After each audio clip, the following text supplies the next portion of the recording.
काळी फिल्म लावलेली number plate असलेली कार भरधाव वेगाने चालवतानाचा व्हिडिओ सोशल मीडियावर व्हायरल झाल्यानंतर सदर पोलिसांनी तातडीने कारवाई केली। तर जागरूक नागरिकाने व्हिडिओ पोलिसांच्या निदर्शनास आणून दिल्यानंतर गुन्हा नोंदवून तपास सुरू करण्यात आला आहे। पोलिसांनी परिसरातील सीसीटीव्ही फुटेज तपास करून कारचा शोध घेतला। डीबी पथकाने अवघ्या 2 दिवसात मध्य नागपुरातून कार शोधून काढली। कार चालवणारे दोघेही कॉलेज विद्यार्थी असल्याचे समोर आले आहे, तर त्यांच्यावर कायदेशीर कारवाई करत प्रतिबंधात्मक प्रस्ताव पाठवण्यात आलाय। पोलिसांनी विद्यार्थ्यांचे समुपदेशन करून वाहतूक नियमांचे पालन करण्याचा सल्ला दिला। कुटुंबियांनाही बोलावून मार्गदर्शन करण्यात आले आहे।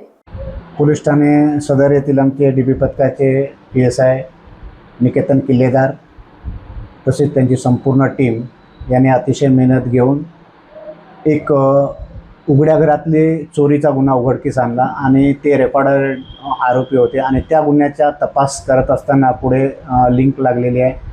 त्या आरोपीकडून एक मंदिर चोरीचा गुन्हा अंबाझरीच्या हद्दीतील आणि इतर 3 बाईक चोरीचे गुन्हेसुद्धा आम्ही उघडकीस आणलेले आहे। असे एकूण आरोपीकडून जवळपास 5 गुन्हे उघडकीस आणलेले आहे आणि टोटल मुद्देमाल 1,28,300 रुपयाचा मुद्देमाल आम्ही हस्तगत केलेला आहे।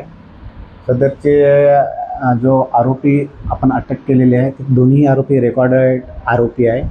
मुख्य आरोपी जो आहे इरफान शेख याच्यावर 16 गुन्हे दाखल आहे आणि सोहेल जो आहे सोहेल शेख याच्यावर 6 गुन्हे दाखल आहे।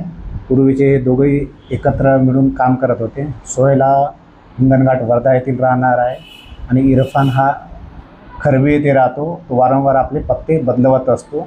तरी अतिशय मेहनतीने आमच्या डीबी टीमने ही कामगिरी केलेली आहे। चोरी करून जो पैसा मिळतात त्याच्यात मौजमजा करणे, कुठलेही कामधंदे करत नाही आणि मिळालेल्या पैशामधून आपला उदरनिर्वाह करणे हाच त्यांचा आतापर्यंतचा मोठो समोर आलेला आहे चोरी करण्यात। लोकवाहिनी मीडियाकरिता विशाल बोंबडवार यांची रिपोर्ट, नागपूर।